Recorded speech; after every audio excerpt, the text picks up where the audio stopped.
Hello everyone, welcome to मिहास wonderful garden. आज का मेरा प्लांट है मोगरे का प्लांट।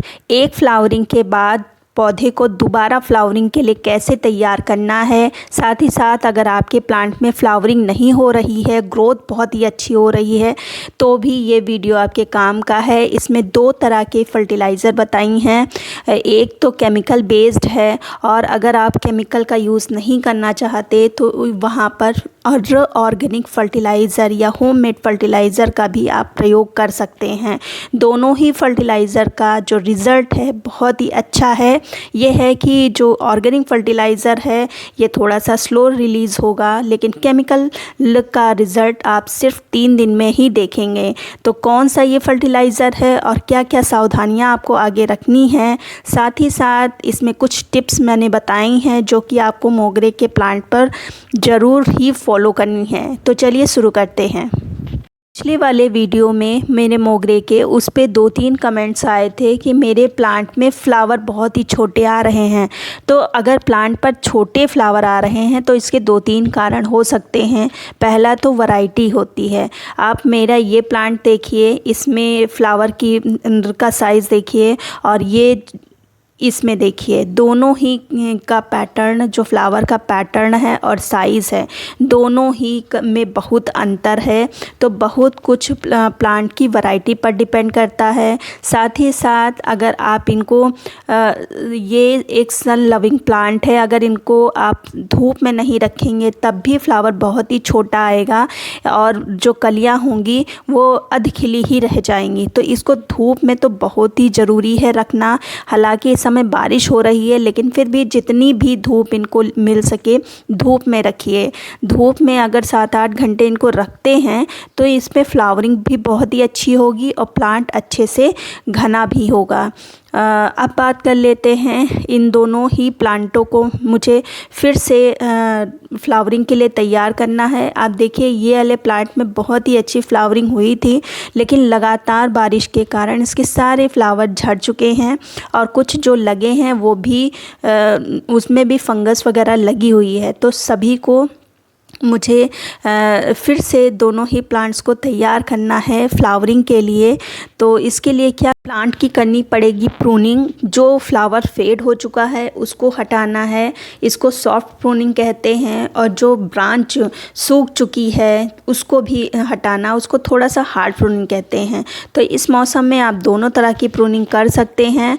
अब ये देखिए, ये जो ब्रांच है ये कुछ सूखी सूखी सी लग रही है, तो इसको हम हटाएंगे। ये जो ब्रांच है इसको हटाएंगे, और ये इसमें किसी भी तरह की कोई ग्रोथ भी नहीं दिखाई दे रही है, सूख चुकी है, तो इसको हम हटा देंगे। जितनी भी सूखी हैं ब्रांचेस हैं उन सबको हटाएंगे, और साथ ही साथ जो फ्लावर फेड हो चुका है उसकी टिप से हम कटिंग करेंगे। बिल्कुल इसकी सॉफ्ट प्रूनिंग करेंगे, बहुत ही ज़्यादा नीचे से हार्ड प्रूनिंग नहीं करेंगे, क्योंकि प्रूनिंग करना ज़रूरी है। क्योंकि जो मोगरा का प्लांट है वो हमेशा न्यू ब्रांच की टिप पर ही निकलता है। तो जब तक आप इसकी प्रूनिंग करते रहेंगे प्लांट आपका घना भी बहुत ही अच्छा बना रहेगा और उसमें फ्लावरिंग भी होती रहेगी। इसी के साथ साथ ये जो मेरा दूसरा प्लांट है इसमें आप देख रहे होंगे थोड़ी बहुत फ्लावरिंग हो रखी है, लेकिन इस फ्लावरिंग से मैं संतुष्ट नहीं हूँ। मुझे भर के फ्लावरिंग चाहिए, एक साथ फ्लावरिंग चाहिए। तो जितने भी फ्लावरिंग हो रखी है उसको भी मैंने हटा दिया है, और जितनी कलियाँ थी उन सबको हटा दिया। एक लेवल में सभी ब्रांचेस की हमने कटिंग कर दी है। अब बात कर लेते हैं इनके फर्टिलाइज़र की।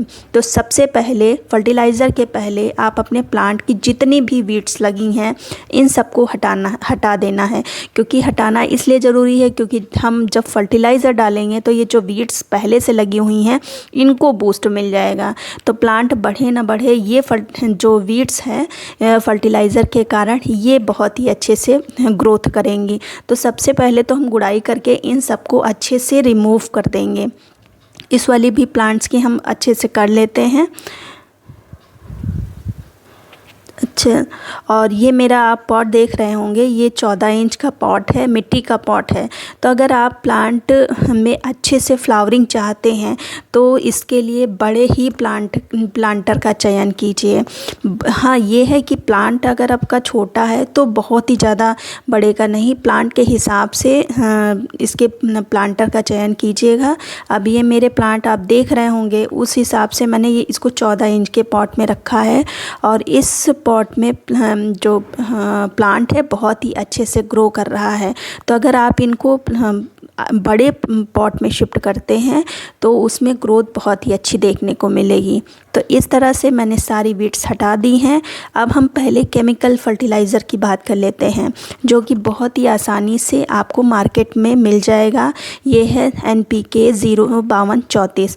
इससे आपके जो प्लांट में फ्लावरिंग बहुत ही अच्छे से होगी। इसमें क्योंकि नाइट्रोजन है नहीं, इसमें फास्फोरस और पोटेशियम है। नाइट्रोजन की अगर बात करें तो पानी वैसे भी बरस रहा है, ये जो रेन वाटर होती है इसमें नाइट्रोजन बहुत ही अच्छे से पाई जाती है। तो आप देख रहे होंगे 05234 मैंने कितनी ली है, बस चुटकी भर ली है। और दूसरी चीज़ ली है, यह है एप्सम साल्ट। एप्सम साल्ट मतलब magnesium sulphate. Magnesium sulphate plant की भूख को बढ़ा देता है। इससे फोटोसिंथेसिस की जो क्रिया होती है वो बहुत ही फास्ट हो जाती है, प्लांट बहुत ही तीव्र गति से वृद्धि करता है। तो दोनों ही चीज़ों को हम अच्छे से मिक्स कर लेंगे। हालांकि NPK तो बहुत ही जल्दी घुल जाता है, लेकिन एप्सम साल्ट थोड़ा सा टाइम लेता है। इसको हम स्प्रेयर बॉटल में भर के प्लांट पर बहुत ही अच्छे से स्प्रे कर देंगे से। और जब आप स्प्रे करें तो इस चीज़ का आप ध्यान रखें कि पत्ती के ऊपर और नीचे दोनों ही साइड में स्प्रे करना है, प्लांट पर बहुत ही अच्छे से स्प्रे करना है। और ये क्रिया आप अगर शाम को करते हैं तो बहुत ही अच्छा रहेगा।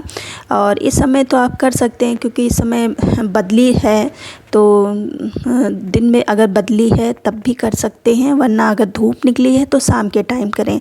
खूब अच्छे से स्प्रे कर देना है। और फिर ये जो पानी बचता है सारा तो स्प्रे में नहीं चला जाएगा, पानी काफ़ी बचता है। तो इस पानी को हम थोड़ा सा मिट्टी में भी डाल देंगे, क्योंकि अभी मिट्टी गीली है तो, लेकिन थोड़ा सा हम मिट्टी में डाल देंगे ऐसे से। देख रहे हैं थोड़ा ही सा मैंने डाला है क्योंकि मिट्टी गीली है। तो इस तरह से आप केमिकल का यूज़ कर सकते हैं। इस केमिकल के प्रयोग से सिर्फ आप 3-4 दिन में ही देखिएगा आपको रिज़ल्ट दिखना चालू हो जाएगा। केमिकल का रिज़ल्ट बहुत ही फास्ट होता है, लेकिन अगर इसके विपरीत आप ऑर्गेनिक में जाएंगे तो ऑर्गेनिक फर्टिलाइज़र के अपने फ़ायदे होते हैं। ऑर्गेनिक फर्टिलाइज़र से मिट्टी आपकी ख़राब नहीं होती, आप दोबारा उसमें उसका यूज़ कर सकते हैं। तो इसके लिए आपको लेना है जो सरसों की खली होती है उसका प्रयोग करना है। तो सरसों की खली जो मेरे पास पाउडर फॉर्म में थी वो ख़त्म हो चुकी है, अब मैंने केक फॉर्म में ही लिया है और हल्का सा इसको दरदरा सा कर लिया है। तो अलावा जो दूसरी चीज़ ली है वो भी बरसात के दृष्टिकोण से बहुत ही इम्पॉर्टेंट है, वो है जो नीम की खली होती है उसका। नीम की खली अगर आपके पास नहीं है, नीम की पत्तियां अगर सूखी मिल जाती हैं तो उनका भी हम प्रयोग कर सकते हैं। नीम की जो खली है ये प्लांट में लगातार बारिश के कारण मिट्टी में अक्सर फंगस लग जाती है, तो इस चीज़ के लिए नीम की खली बहुत ही उपयोगी है। तीसरी चीज़ ली है ये है राख। अगर आपके पास राख नहीं है तो इसको स्किप कर सकते हैं, लेकिन राख में कैल्शियम अच्छी मात्रा में पाया जाता है। तो तीनों ही चीज़ों को हम अच्छे से मिक्स कर लेते हैं और ये फर्टिलाइज़र आपको अपने प्लांट पर दे देना है। इस फर्टिलाइज़र से आपके प्लांट में ग्रोथ बहुत ही अच्छी होगी और कलियां भी बनना स्टार्ट हो जाएंगी। तो मैंने ऊपर की मिट्टी थोड़ी सी हटा के ये सारी फर्टिलाइज़र मैंने डाल दी है और ऊपर से मिट्टी हमने कवर कर दी है। बारिश हो रही है तो मिट्टी गीली ही है, इसलिए मैंने पानी नहीं डाला है। अगर आपकी मिट्टी सूखी हो या हल्की सी नम हो तब पानी भी डाल सकते हैं। इस तरह से हमने सारी फर्टिलाइज़र डाल दी है और मिट्टी भी कवर कर दी है।